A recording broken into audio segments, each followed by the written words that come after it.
Oui, le Seigneur nous dit qu'il va nous protéger sous ses plumes et que nous allons trouver la sécurité en lui.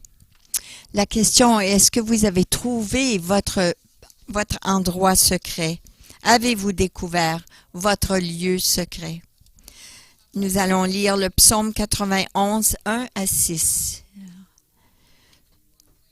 Spécialement parce que les temps sont difficiles, nous avons besoin de rendre ceci possible et personnel.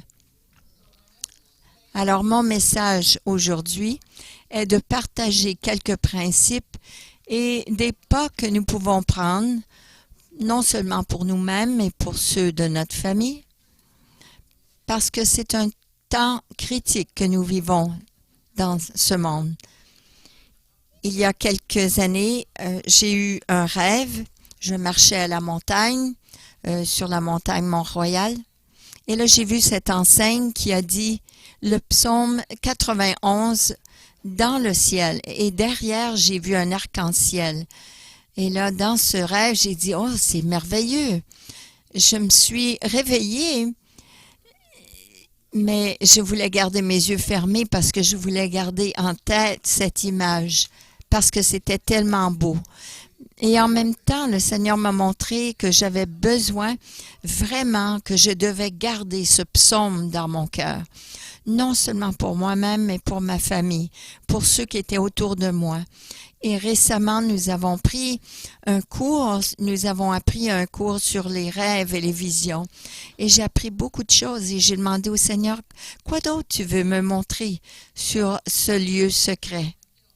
Et le Seigneur, il m'a dit, tu es une ville qui est sur le sommet d'une colline et je veux que tu brilles comme tu vas monter cette colline. Je sais que ce n'est pas seulement pour moi, pour tous ceux qui entendent cette parole. Alors aujourd'hui, nous allons le rendre possible, réel et personnel. Nous avons aussi des petits signets après le rêve. Le Seigneur a mis sur mon cœur de mettre ces petits signets en français comme en anglais. J'ai eu de l'aide pour le dessiner en français et en anglais. Je crois que l'onction de Dieu est dessus.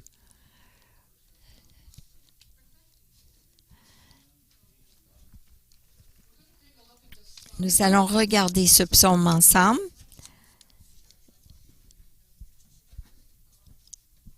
C'est un psaume très puissant.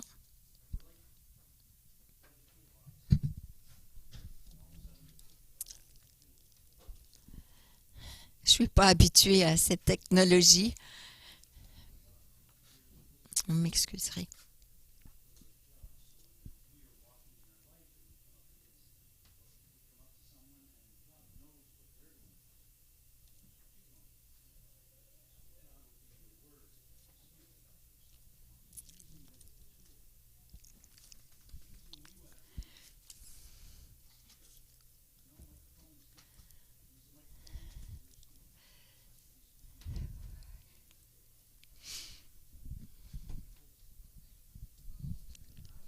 Alors, je vais l'expliquer. Comme nous savons, nous avons de la guerre, des rumeurs de guerre partout. Et j'avais une image qui a eu des gradués de West Point. Et il y a une maman qui a fait des bandanas, des écharpes pour mettre sur leur tête. C'est du mois d'août 2010. C'est un courriel que j'ai reçu à ce moment-là d'une maman qui était sûre que son fils, qui était gradué, et toute sa platoune, l'infanterie de son peloton, avait ces écharpes autour de leur tête avec le psaume 91. Et parce qu'ils ont déclaré ce psaume sur leur vie et que les parents priaient pour eux pendant qu'ils étaient éloignés, Dieu les a protégés durant ces journées périlleuses. Ils sont tous revenus, sains et saufs. Plusieurs soldats ont utilisé à plusieurs reprises ce psaume et ils sont revenus sains et saufs. Ce psaume est vraiment puissant. Alors, vous voyez ces jeunes qui ont leur écharpe autour d'eux avec le psaume 91 dessus. Et on voit aussi leur mère priait pour eux. Ils ont eu des rencontres spéciales durant leur temps dans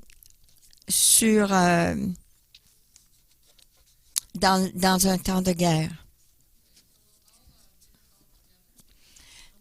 Alors, nous allons lire ceci ensemble et nous allons le rendre personnel.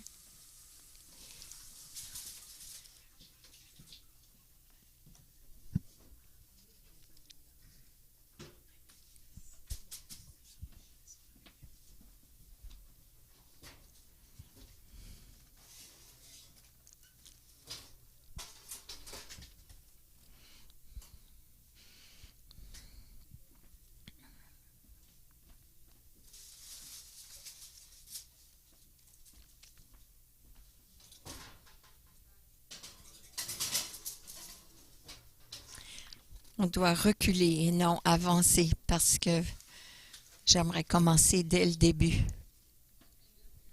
Nous voilà. Alors, déclarons-le ensemble d'une façon personnelle. Il me couvrira de ses plumes et me trouvera un refuge sous ses ailes. Sa fidélité est un bouclier. Celui qui demeure sous l'abri du Très-Haut repose à l'ombre du Tout-Puissant. Je dis à l'Éternel, mon refuge et ma forteresse, mon Dieu en qui je me confie. Car c'est lui qui te délivre, sauve et protège du filet, des pièges de l'oiseleur, de la peste et de ses ravages. Il te couvrira de ses plumes. Il te trouvera un refuge sous ses ailes. Et sa fidélité est un bouclier et une cuirasse. Tu ne craindras ni les terreurs de la nuit, ni la flèche qui vole de jour, ni la peste qui marche dans les ténèbres, ni la contagion. Alors nous devons nous poser la question, que devons-nous savoir et réaliser afin de découvrir accès aux lieux secrets? Nous avons un statut juste devant Dieu et sa droiture grâce à ce que Jésus a fait pour nous à la croix. Alors, ce que nous avons besoin, c'est d'être intime avec lui. Afin de rentrer dans ce lieu secret, nous devons nous réfugier vers lui. 2 Corinthiens 5, 21 dit « Celui qui n'a point connu le péché, Jésus, c'est-à-dire, il l'a fait devenir péché pour nous, afin que nous devenions en lui justice de Dieu. » Et parce que les désirs de Dieu, c'est que nous devenons intimes avec lui au travers de Jésus-Christ. Il a ce désir que nous le connaissions intimement. Que devons-nous savoir et réaliser? Deuxièmement, Romains 5.1 dit « Étant donc justifiés par la foi, nous avons la paix avec Dieu par notre Seigneur Jésus-Christ. » Alors nous pouvons expérimenter la paix dans ce lieu secret. C'est une de ses promesses. Et le plus que nous devenons intimes avec lui, ça devient un mode de vie. Et voici un exemple naturel que nous pourrions suivre. Imaginez-vous dans une cabine, dans un petit chalet où c'est qu'il y a un feu dévorant qui est là dans le foyer. On peut sentir la fumée, du bois, mais à l'extérieur, si vous regardez à l'extérieur, il y a une tempête énorme, extrême à l'extérieur. À l'intérieur, on est sécure. Je ne sais pas si vous avez déjà eu une expérience comme cela durant 98, lorsqu'il y a eu le verglas. Mais moi, j'étais dans cette tempête. Et c'était un temps terrifiant. C'était au début de janvier. Donc, on ne s'est pas senti sécure et protégé. Mais j'étais vraiment choyée d'avoir eu un ami qui avait une génératrice et j'ai pu aller me réfugier là, chez mon ami. Mais on a des besoins de base. Alors, en étant dans cet endroit qui est confortable, nous avions nos besoins rencontrés. Parce que dans cette tempête, c'était terrifiant. Mais qu'importe la tempête, Dieu rencontre nos besoins. Il y a aussi une autre chose que nous devons considérer. Par exemple, est-ce que j'expérimente la paix de Dieu, son pouvoir et sa protection? Ce qui arrive, c'est que nous avons besoin d'avoir du temps ininterrompu pour vraiment sentir cette présence et cette paix dans ce lieu secret. Il veut que nous entendons, que nous écoutions les secrets qu'il veut partager avec nous et que nous pouvons partager avec lui.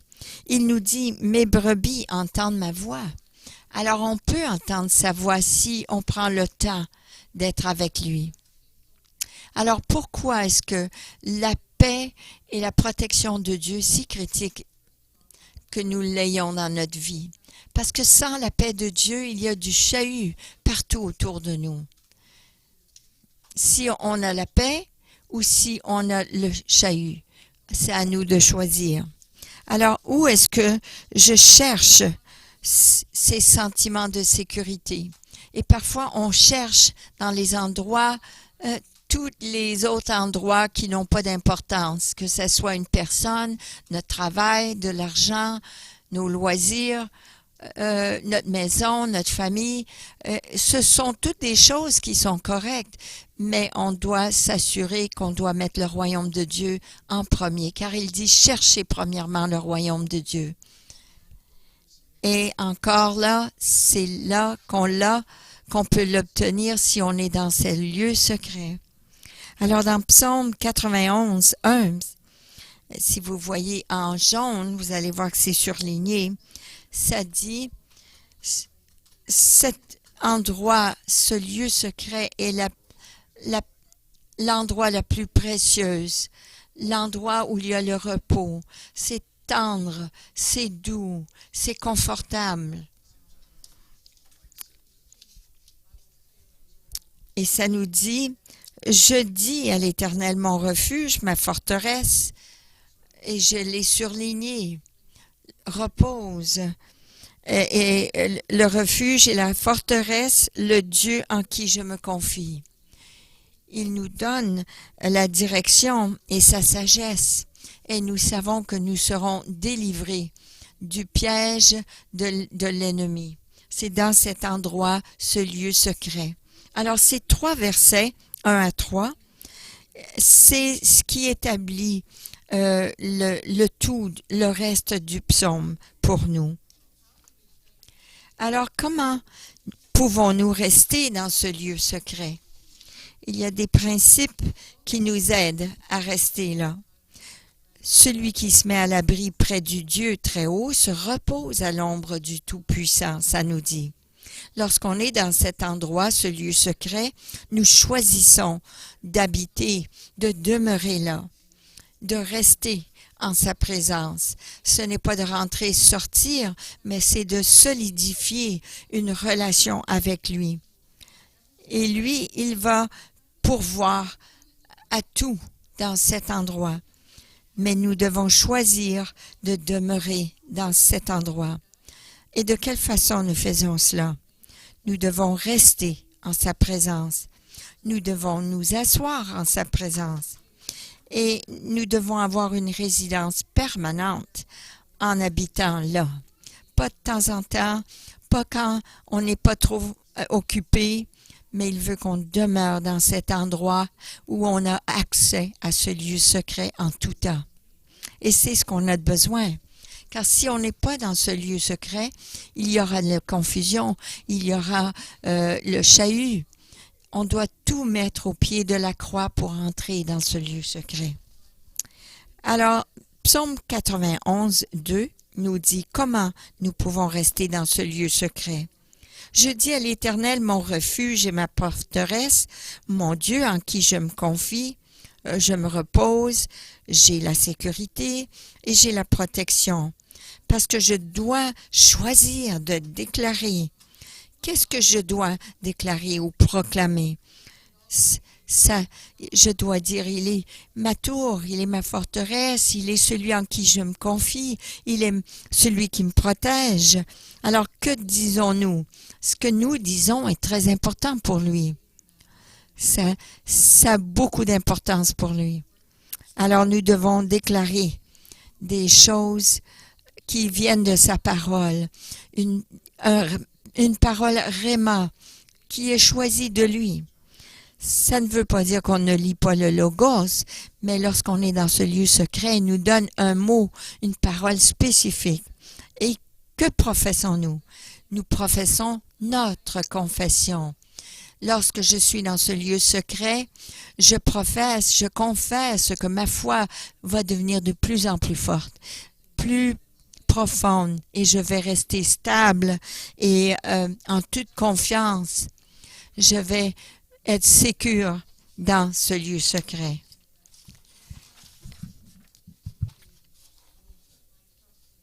Je vais mettre ma confiance en lui parce que j'ai confiance dans mon Seigneur. Alors voilà des choses que nous devons développer lorsque nous sommes dans le lieu secret. Comment pouvons-nous rester dans le lieu secret? Nous allons continuer. Le numéro 3, c'est de choisir de développer et cultiver une démarche d'amour. Alors nous devons rester, nous devons nous asseoir, nous devons nous reposer en sa présence pour apprendre à le connaître intimement. Et en réalité, ça devient un mode de vie. Je connais une personne qui a une pièce juste pour être dans cet endroit.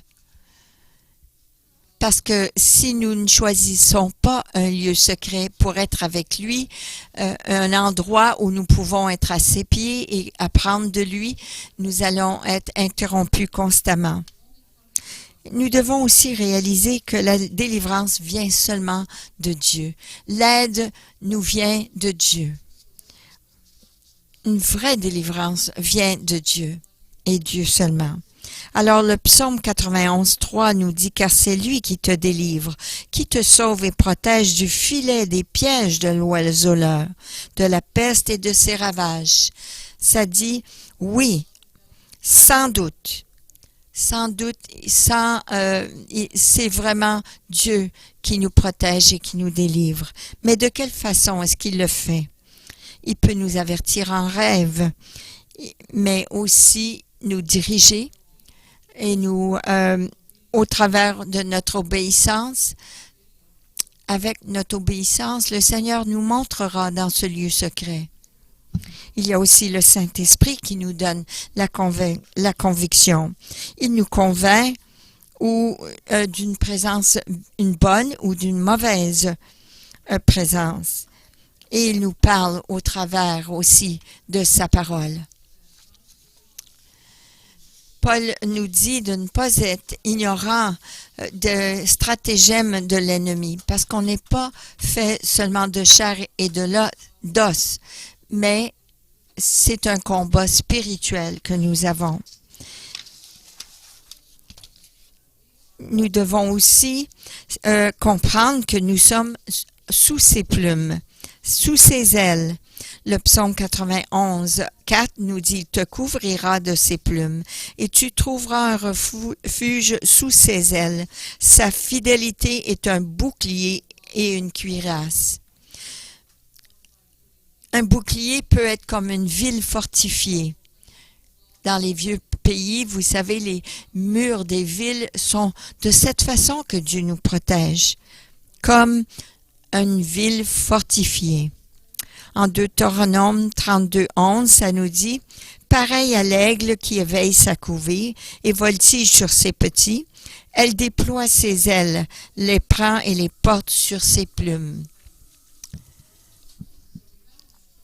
Alors, on a un exemple actuel de la façon que ceci arrive. En Deutéronome 32, 11, on voit l'aigle et les aiglons qui sont dans le nid. Et voilà qu'on voit la maman qui est là pour protéger ses petits. Et c'est de cette façon que Dieu nous couvre de ses ailes et nous protège de tout danger. Alors nous devons comprendre que nous sommes sous ses ailes, mais nous devons choisir de nous mettre sous ses ailes, de rester. Parce que nous devons avoir un bouclier de la parole de Dieu autour de nous, sur nous, afin que les flèches de l'ennemi ne peuvent nous atteindre.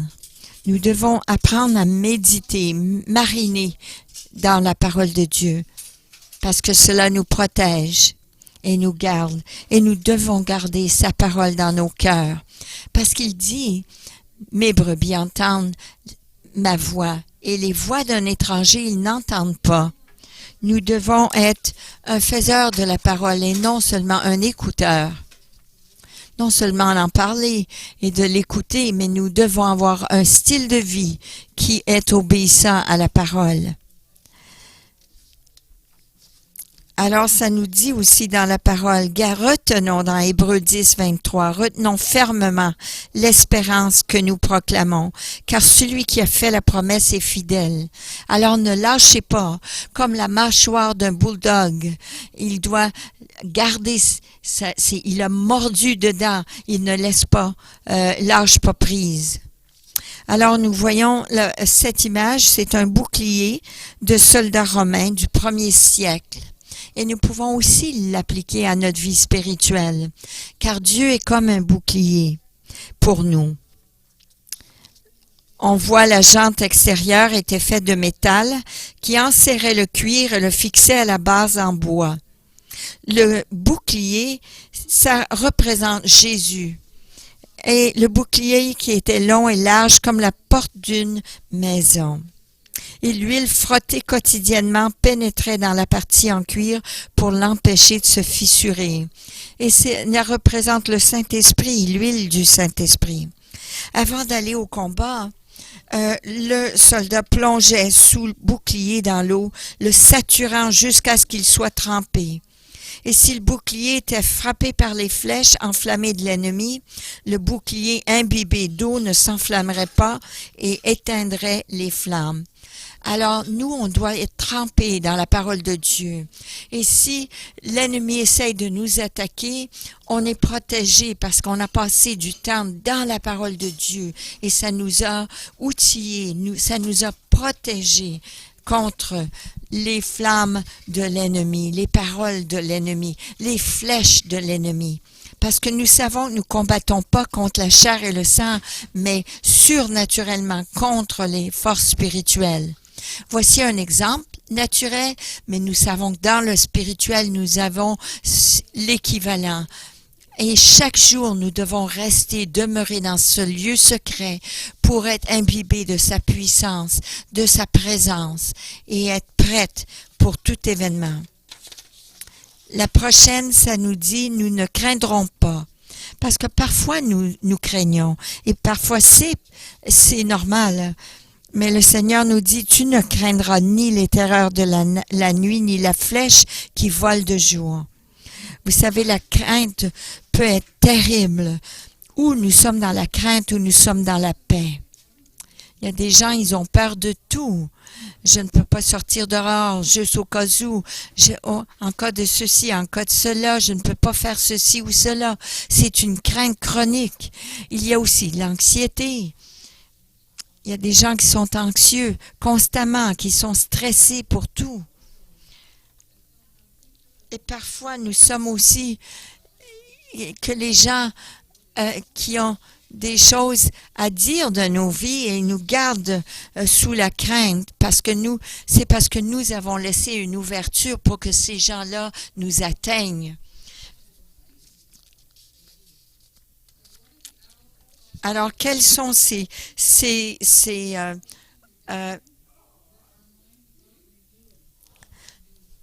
là où nous avons le problème, c'est que nous avons on doit être dirigé par notre esprit et non par nos pensées, parce que nos pensées ont besoin d'être renouvelées. Et seulement Dieu qui peut faire cela. Qu'est-ce que c'est la peste? Que ce soit les maladies, les malaises, et parfois ils viennent sur nous soudainement. Et ça nous dit, ni la flèche qui vole de jour, ni les terreurs de la nuit, ni la peste, ni la contagion. Vous savez, en 98, ça a commencé durant le jour. Et la terreur nocturne, c'est une chose que je voulais vraiment souligner. Ça peut être des rêves démoniaques ou des cauchemars, des craintes de ce que l'homme peut nous faire. Il y a beaucoup de gens qui pensent, oh, qu'est-ce que ces gens-là vont me faire ou qu'est-ce qu'ils vont faire? Et ce n'est pas là qu'on doit être. Ça vient sous forme de terreur ou des mauvais rêves. Parfois, ce sont des choses que nous pensions avant de nous coucher et que c'était terrible et ça peut sortir en cauchemar. Mais nous ne craindrons pas. La prochaine 7b nous dit, c'est quoi notre vraie sécurité? On ne peut pas mettre notre sécurité dans les gens, dans notre travail, parce qu'on essaye toujours d'avoir une sécurité, mais Proverbe 3, 5, 6 nous dit, confie-toi en l'Éternel de tout ton cœur et ne t'appuie pas sur ta sagesse. Reconnais-le dans toutes tes voies et il aplanira tes sentiers. Lorsque la crainte est éliminée, nous avons la paix. Et nous pouvons passer plus de temps avec le Seigneur dans le lieu secret. La version Louis II nous dit n'assumez pas. N'assumez pas. Mais si ça ne s'enligne pas avec la parole de Dieu, mais les raisonnements ne sont pas du Seigneur.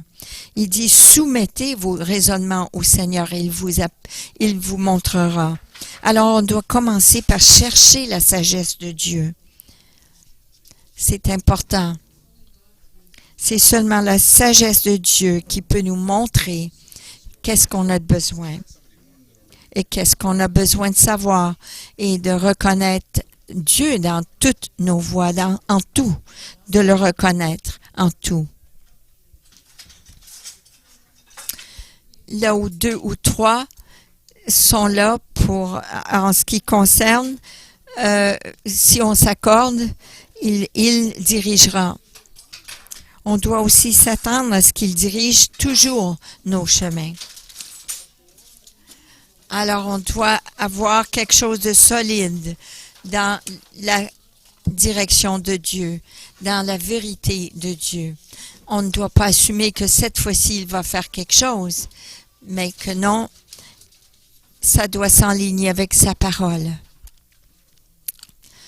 Parce que c'est aussi notre ligne de mesure.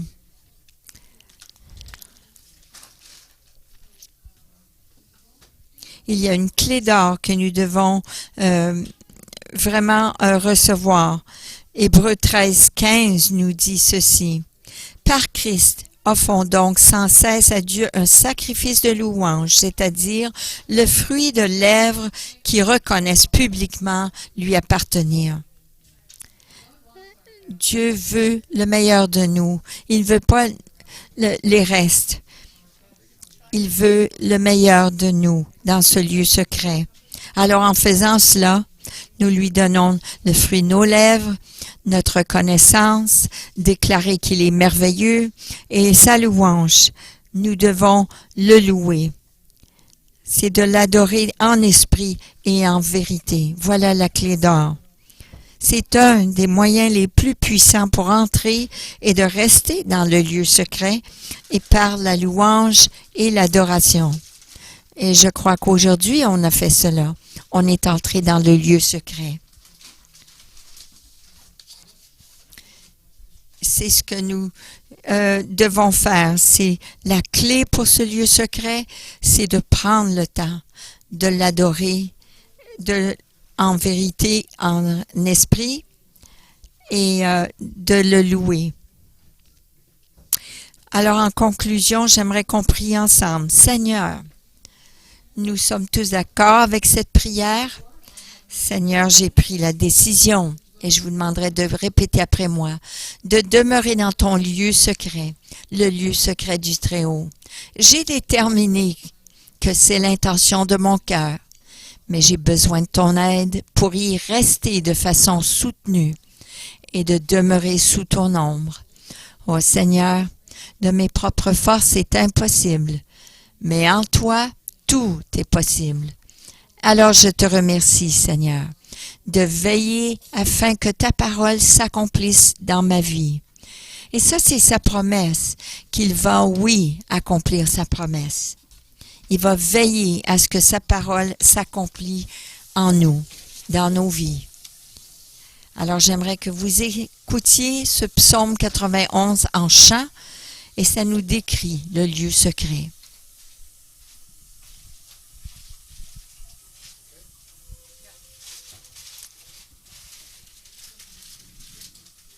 J'ai aussi des petits signets que j'ai inclus dans les bulletins.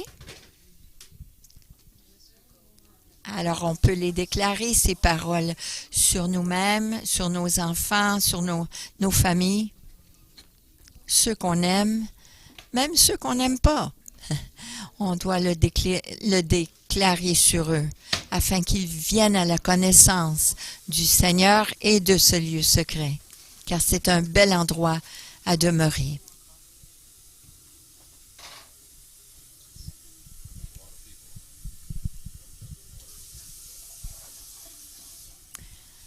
Je demeurerai dans le lieu secret du Très-Haut. Et je demeurerai sous l'ombre de ses ailes. Car Seigneur, tu es un refuge, une tour de force pour moi. Tu es mon espérance et je me tiens sécure.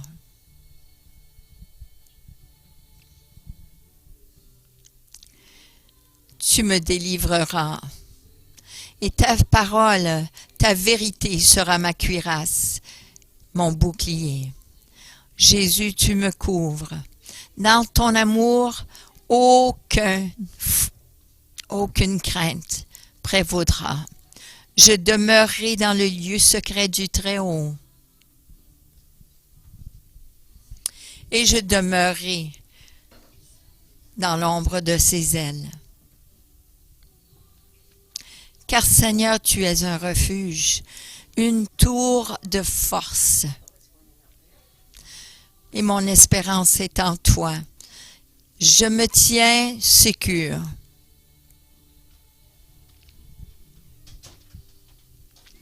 Tu me délivreras. Ta vérité est ma cuirasse.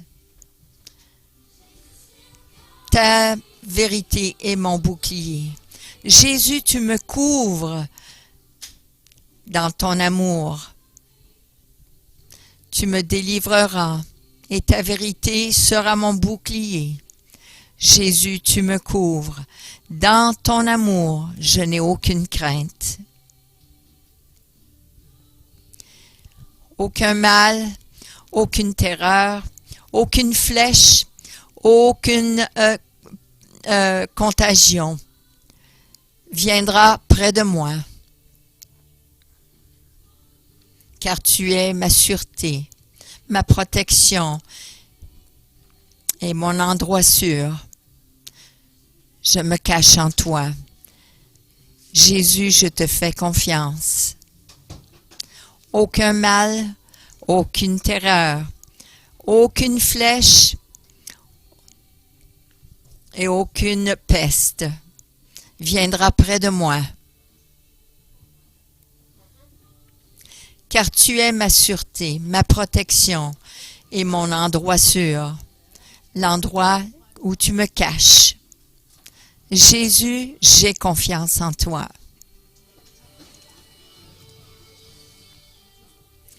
Quiconque demeure sous l'abri du Très-Haut reposera à l'aile du Tout-Puissant.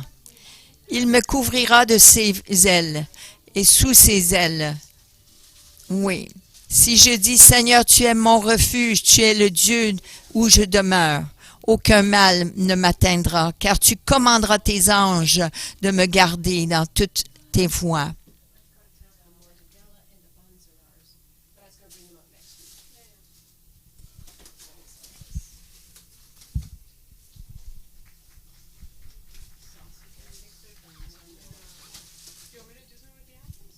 Merci.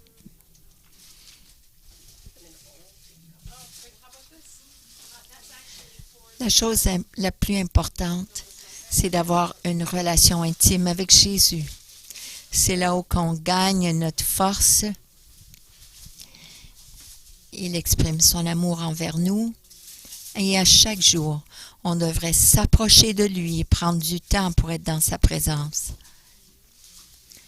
Et lorsque c'est le temps où les tempêtes viennent, on est déjà suffisamment fort parce qu'on a eu ce temps de ressources dans sa présence. Et dans cet endroit où il y a des tempêtes, c'est là où Dieu se sert de nous pour être une source de bénédiction pour les autres.